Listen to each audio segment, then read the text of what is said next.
Hey, what's up everybody? Welcome back to the channel, and it's been 7 years since the Nintendo Switch first launched. I mean, that's hard to believe, time really does fly, but it has been a phenomenal 7-year period. We are legitimately living through one of the best and most successful consoles ever made.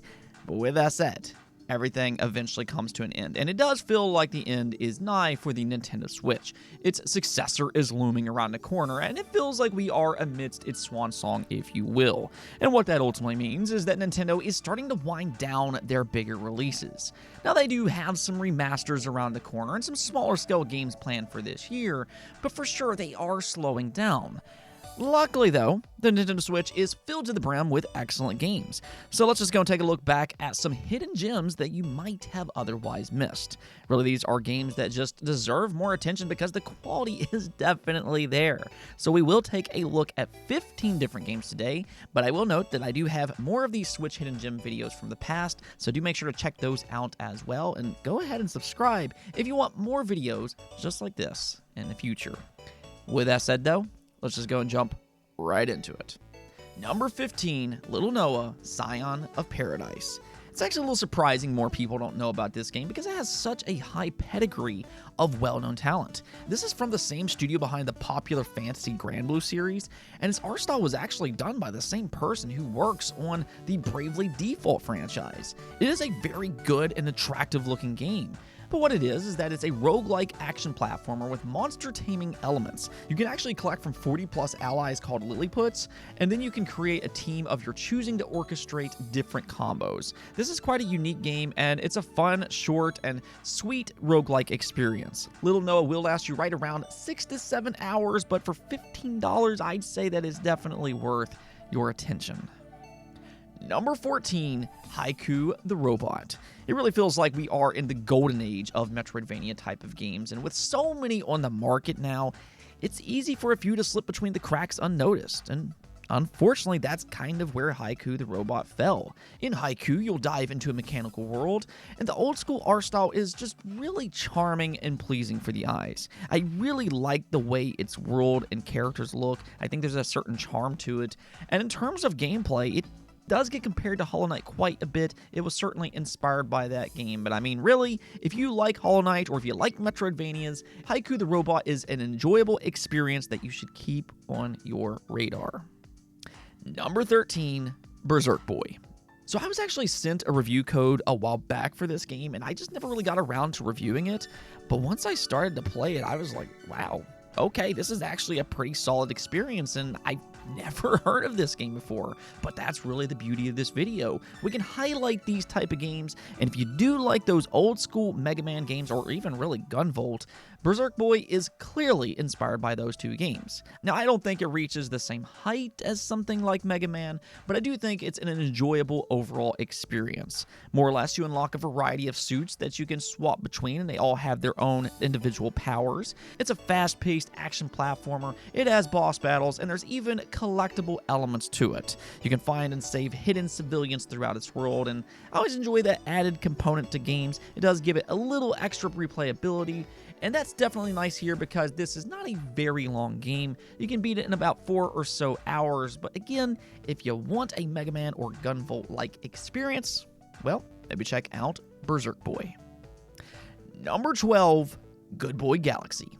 Okay, so technically I am cheating a little bit here because Good Boy Galaxy is not officially out as of the making of this video, but hang on here, I actually do have this game as we speak. This is a Kickstarter project that I backed years ago, and they've actually already sent backers an early digital copy. So I have played it, and I'm happy to say that it turned out very, very well. It's a Game Boy Advance inspired Metroidvania type of game, and I really just love its timeless art style. It absolutely oozes charm, and I mean, there's a reason that Game Boy Advance games age very well. They just look and feel fantastic to play. So to see a game like this get made in 2024 is just absolutely amazing to see. Unfortunately, though, I've noticed a lot of people just still don't know about this game's existence, but I do highly encourage you to put this one on your wish list because it is definitely something to keep an eye on. Based on some of their press releases, it should officially release sometime this year. Number 11, Paranormal Site.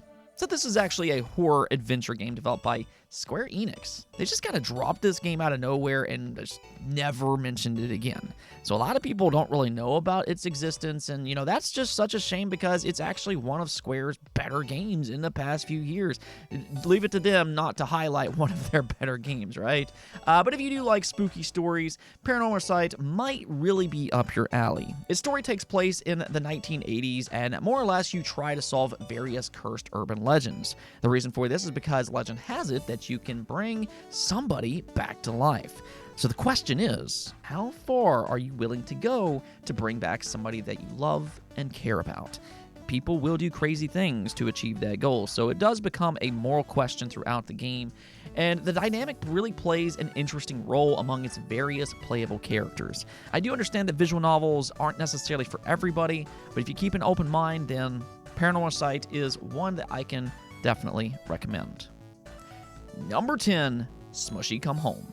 I think for anybody who grew up during the 90s, these 3D platformers are really just good comfort food, and Smushy Come Home is such a cozy, heartfelt experience. Really, as soon as you see the art style, it just kind of pulls you in. It's charming, and it has the atmospheric undertone to it. Basically, though, you play as a little mushroom that's lost in a forest, so you need to help it find its way back home by exploring unique areas. There's plenty of quirky characters that you'll meet along the way, and it's just a good, cozy experience that I think a lot of us 90s kids will really enjoy. You'll be able to beat this one in about 4 hours or so, but if anything, it's a short and sweet experience. Number 9, Bayonetta Origins. Now, okay, so technically this is a spin-off of the popular Bayonetta series, but a lot of people seems to have missed this game. And once again, that's just really too bad. No, it doesn't have that same action style of gameplay that the Bayonetta series is known for, but what you do have here is a beautifully crafted world that fits comfortably into a fairy tale-like setting. You play as two characters, Cereza the girl and Cheshire the cat, and you control them both at once, which really makes the combat and its puzzles quite interesting. Cheshire can actually transform into different creatures, which adds some variety to both its combat as well as its puzzles. And even better here is that if you've never played any of the Bayonetta games before, this is actually a good starting point. You don't have to have prior knowledge of this series. It is a prequel, so just because it's attached to a franchise, don't let that scare you off. This is a very good game for everybody. Number 8, Penny's Big Breakaway. Now, here's one of the more unique 3D platformers on the market, and that's all thanks to its mechanics and how they work. In Penny's Big Breakaway, you control the main character with one stick, and then you control her yo-yo independently with the other stick. Because of this, there's really not another game out there that feels quite like it, and they really stand out here. I love when teams try new things, but it also goes beyond that. I'd say not only is this a fresh new take for the genre, but it also offers a lot of replayability because there is a high skill ceiling. They did emphasize speed runs for Penny's Big Breakaway, and that will really extend its life depending on how much you want to master its unique controls and mechanics. This was developed by the Sonic Mania team after all, and in a way, yes, you can say, gotta go fast. Number 7, Coromon. Now, throughout this entire generation, I've heard a lot of complaints about the direction of the Pokemon series. I'm a big Pokemon fan myself, so I can definitely understand that. And I've even heard some people say that they need to go back to its roots a little bit more. Well, the Pokemon Company might not do that, but we do have Coromon. Now, okay, there's been a lot of Pokemon clones over the years, there's no doubt about that, but this is by far one of the most faithful and just one of the best takes on that classic formula. They really tried to improve it with various quality of life changes, they do have some nice creature designs, and for all of those fans out there, including myself, that's been asking for more of a challenge, yes, you can get that in Coromon. Now, I will say that not everybody necessarily loves the puzzle elements in this game, but overall, I'd say if you miss those classic Pokemon games, maybe, just maybe, give Coromon a try. Number 6, Bomb Rush Cyberfunk. It's honestly a travesty that we have not gotten a new Jet Set Radio in over 2 decades. But hey, that's where Bomb Rush Cyberfunk comes in. This is a spiritual successor, and because its design is so good, you can even say that it's basically Jet Set Radio 3. And I wouldn't even bat an eye over that claim. In Bomb Rush Cyberpunk, you play as a character that quite literally has his head decapitated and has it replaced with a cyber head.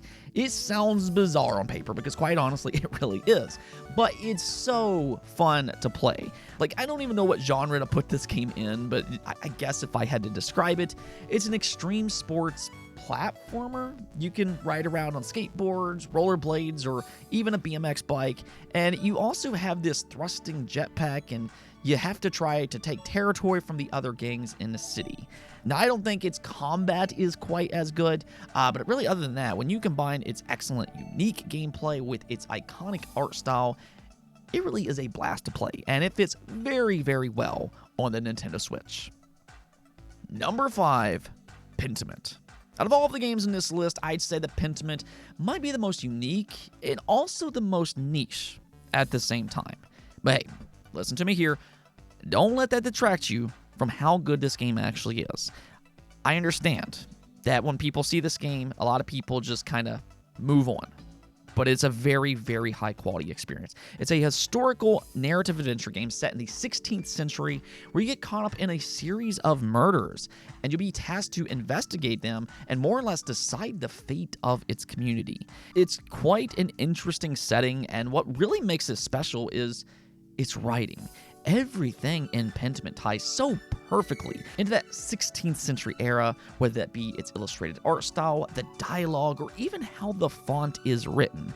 Everything has a certain undertone to it, and it meshes very well with the overall experience. As you play this game out, though, it just draws you into its world. Like, again, I do understand this is not a game for everybody, but if you give it a chance, you might walk away more than a little bit surprised. This is also actually, interestingly, an Xbox published game, so technically you can play another Xbox game on your Nintendo Switch. Number 4, Ghost Trick. Now, over the last 5 or 7 years, I believe that Capcom has been the best publisher around. They have put out some great game year in and year out, whether that be from the Monster Hunter series, Devil May Cry, or Resident Evil. But here is one of their smaller projects, and it is such a fantastic hidden gem. Ghost Trick is a mystery puzzle adventure game. It's quite unique in how it plays, but basically the story is about somebody who was murdered, and they don't really know who they are, but now because they've become a ghost, they can manipulate and travel through various objects. The puzzles aren't overly difficult, but I'd say that they're challenging enough to be fun, and as you unravel the mystery of who you are, there's just a very, very interesting story to uncover. For that matter, if you like the Ace Attorney series, Ghost Trick was actually made by the same person, and if you like those games, well, you're going to love Ghost Trick with its unique puzzles. Number 3, Tinykin.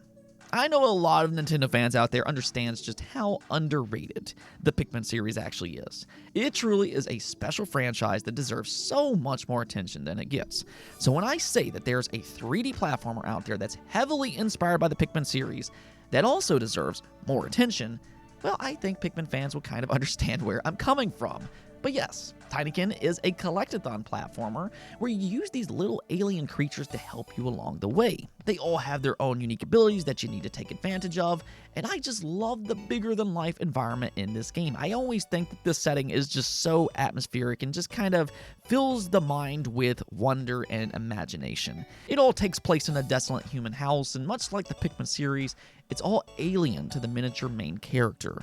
Really though, this is probably one of my favorite 3D platformers to date. The art style is amazing. It kind of reminds me of the Paper Mario series, and so too is its gameplay. Do not sleep on this game. Number 2, Cassette Beast.